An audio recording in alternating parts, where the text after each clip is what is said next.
Roland and I always used to take a little time while we're making a movie to think about a possible next one. And so during the filming of the sequel of Independence Day, Roland at some point pulled me away with this idea. There is a theory out there that the moon might be a hollow, constructed object.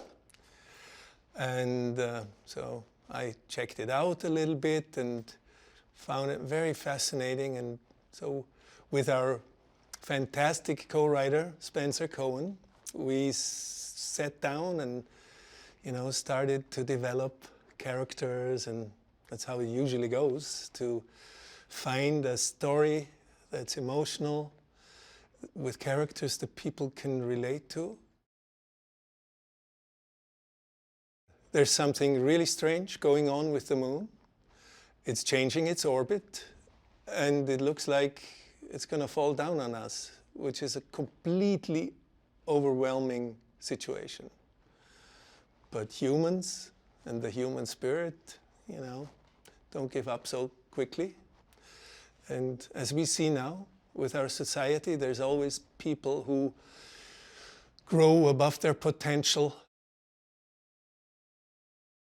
It usually starts with a screenplay, with a script, and there you can write just little things like unimaginable imagery you've never seen before of devastation and gravity events and gravity waves, and everything is going crazy. As you can imagine, once the gravity of the moon, which is a sixth of Earth's gravity, comes so close to Earth, the whole gravity situation in that field in between becomes very unpredictable, with the atmosphere, being pushed in or sucked into one direction, then coming back. Air supply is going to go away. Gravity is going to be unpredictable. Not just, things starting to float, but it's also, pulled from the sides, pulled through weather, wind, and, also tectonic problematic situations, to say the least. And so this was like an opportunity to actually come up with things we've never seen before.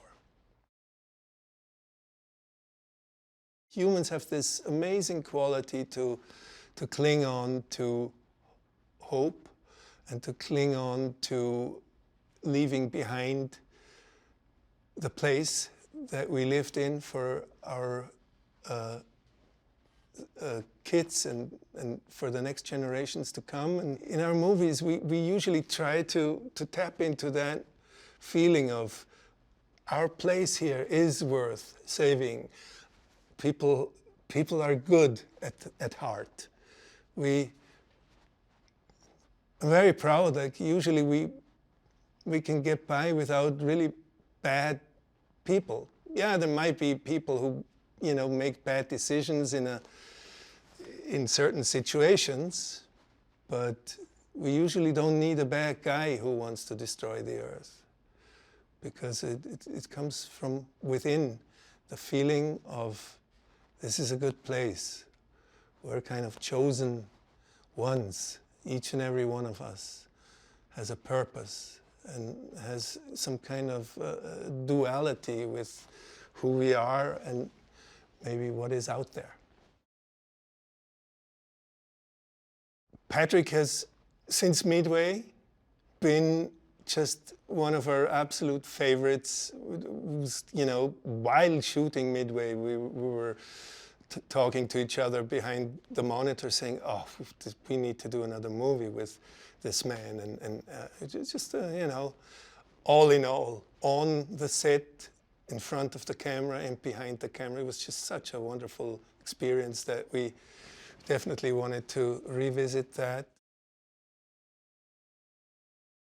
And Halle was more like a dream of, how could we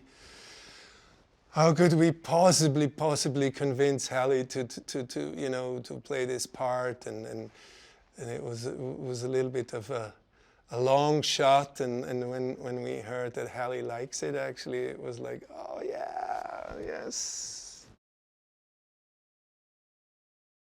I have to say one of my absolute favorites in our cast is Donald Sutherland, and as I'm saying his name, I have goosebumps that he's in our movie, and it's just like every word that comes out of his mouth is like the gospel. You just believe it. At the very end, the last one to join our cast was Michael Peña, and same thing, the first Zoom meeting, I was like, oh, okay, this is the guy. We don't have to do anything here. It's just let him do his thing. He is the guy and then some. His timing and his little, lighter bits that he can just throw in on the go, it's just genius. It's a joy. The folks at NASA have been just fantastic. Like when they read the script, they just understood what kind of movie this is, and I just feel they wanted to be part of the epicness and of the fun and of the, as I said, the spirit of the mission. Obviously, once they open their doors, it makes a huge difference for stock footage and logos and believability and just the whole scientific team they provided us with, and that was just a wonderful collaboration. Especially in times like ours, where our existence is actually a little bit challenged. People want to see the human spirit prevailing over an insurmountable challenge. People feel that there's this space in between. It is serious, and we're getting this story told, but we are in this space of fiction, and we are in this space of where we can allow ourselves to also have a little fun with it, and at the same time see the struggle and the suffering and the emotion that is in these characters and that people have to come up with to even have a chance